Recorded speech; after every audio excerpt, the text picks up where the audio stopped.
We'd like to remind our audience that this is a program of the Commonwealth Club of California. I'm John Sutter, member of the Club's International Relations Forum, and your chair for today. Mr. Gage will take questions from the two microphones in the aisle, so please keep your questions short and civil. This is no tea party event. So let's begin. I did bring my teacup, though. Go ahead.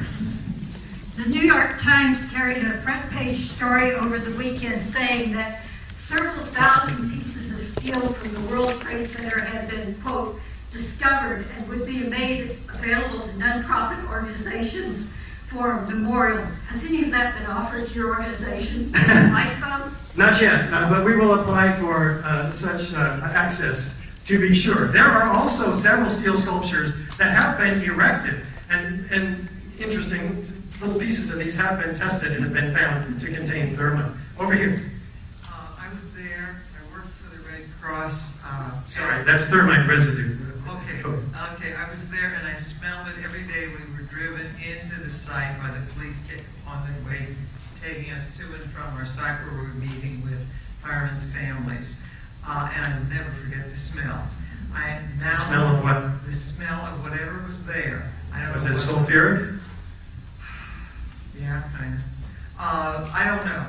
It was fire, dirt, sulfur, something. It was an odd smell. But my question is this.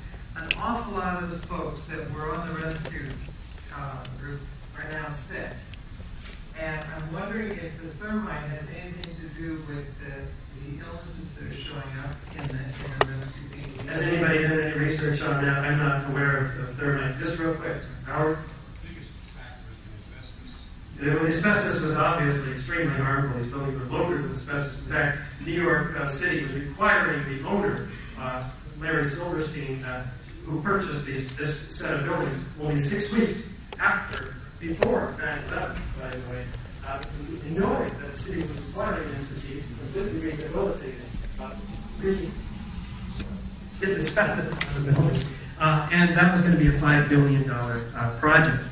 So that raises some questions. Over here. Okay, there was a 9/11 movie on YouTube that showed squids coming out at all the different floors. It was squids are isolated explosive ejections, for those of you. So I was wondering about that, and also if you heard about, it was either Halliburton or Brown Root Kellogg, whatever that is. They did some electrical work in the buildings the weekend beforehand, so they had to turn off all the electricity in the buildings for the security cameras and stuff in order to update whatever. Did you hear about that as well? Yes, there are some stories of power downs, bomb sniffing dogs removed. We don't have a lot of evidence for that. A lot of people will ask, by the way, speaking of access and security, how could they have gotten into the building? There's 50,000 occupants in these buildings at full occupancy, which they were not anywhere near full occupancy. But it turns out if you had access to the elevator shafts in the building, you would have access to the core columns and beams, and you could plant these explosives in there by simply going through the gypsum board in the shafts. So it turns out we have an elevator modernization in the buildings 9 months prior to the 9/11. The ACE elevator had the contract. They had 85 employees in there who fled, by the way, as soon as the first jet plane impacted. They were supposed to stay and help the first responders to rescue the people. What happened there? We want a real investigation of the ACE elevator as well. Over here. Yes, Richard, you just recently went to Washington, D.C. to an architectural convention there, and I heard you walk the halls of Congress. Who was the most responsive of our elected representatives that you got to talk to? Yes, in Washington, D.C., we had our 10x10 booth where we had all of this evidence presented before architects. Their jaws dropped because they'd never heard of Building 7. It's obviously a controlled demolition to them as well. They go, why didn't I hear about this? You're hearing about it now. Let's do something. Sign our petition. We got a whole lot of petitions signed. We then had several appointments, about 20, with congressional offices. One of them, Congressman Hunt, can I say this? There was a congressman who indeed did follow up. Wrote NIST, said, what's up with this thermite? Did you look for it? The NIST writes back, no, we didn't look for it. It would have been inconclusive because there's aluminum and steel in the building, so don't worry about it. It's all under control. So we're going to be writing about that as well. Thank you. Over here. Yeah, do you have an opinion about Oklahoma City? I think it's sort of weird that a fertilizer bomb in front can blow out a building from 2 different places outward. There are people traveling the country who have researched the Oklahoma City bombing of the Murrah building and have found many incongruities, many problems with the official story, a lot of evidence suggesting more than one explosive, and I encourage you all to do research there. I haven't really done it, but I've heard enough to disturb me. Over here. You're talking about the Twin Towers and WTC-7 both being controlled demolition, but they look pretty different, and I'm wondering what the difference is. Yes, thank you. Building 7 was a classic, appears as exactly as a classic controlled demolition, an implosion, whereas the Twin Towers, everything is explosive, blowing outside the footprint, very explosive. Why would that be? Well, perhaps because they didn't have access to the perimeter walls, the charges in the building had to be explosive, enough power to blow not only the core structure, but the floors and the perimeter as columns as well. Also remember that this is what amounts to a psychological operation against the American people. Those who research this cite that if you want to go to war, you do it like every other war that's been started. If you redo the research there, you find false flag operations that are set up attacking your country, blaming it on another, so you have an excuse to go to war. Vietnam, World War I, World War II, the sinking of the Maine, the Spanish Civil War, the incident with the USS Liberty. Research all of those, even Pearl Harbor. You'll find many, many very interesting facts that you not hear in the mainstream media. You cannot get accurate information that you can trust in the mainstream media. You learned that tonight. Now's your time to start. Get on the internet. Google 9/11 truth.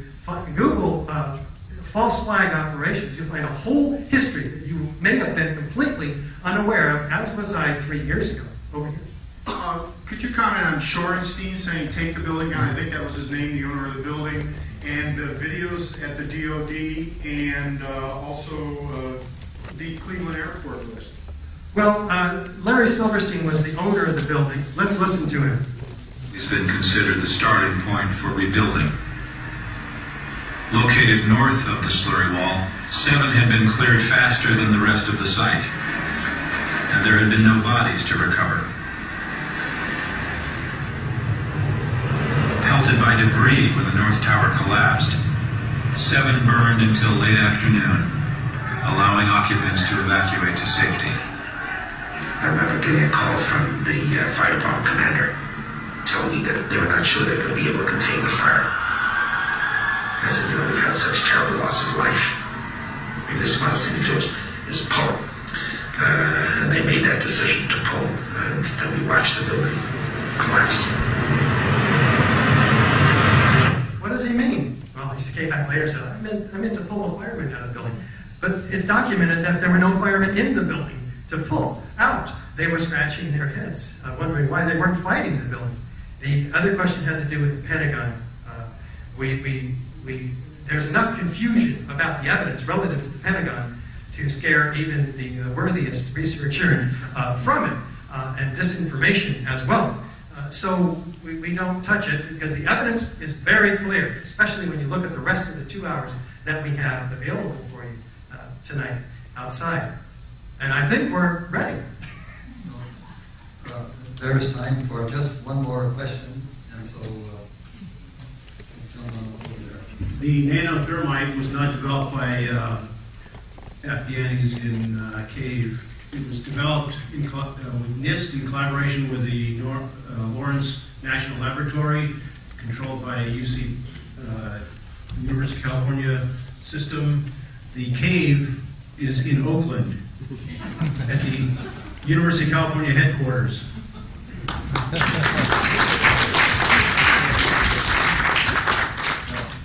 Thanks to Richard Gage, speaker on 9/11, Movement for Truth. Building on? Yeah. Re-examining the destruction of the 3 World Trade Center towers for enlightening us today. We also thank our audience here, and especially Karen Kiefer of the International Relations Forum for helping making this event possible. And now, this meeting of the Commonwealth Club of California, commemorating its 106th here of enlightened discussion is adjourned.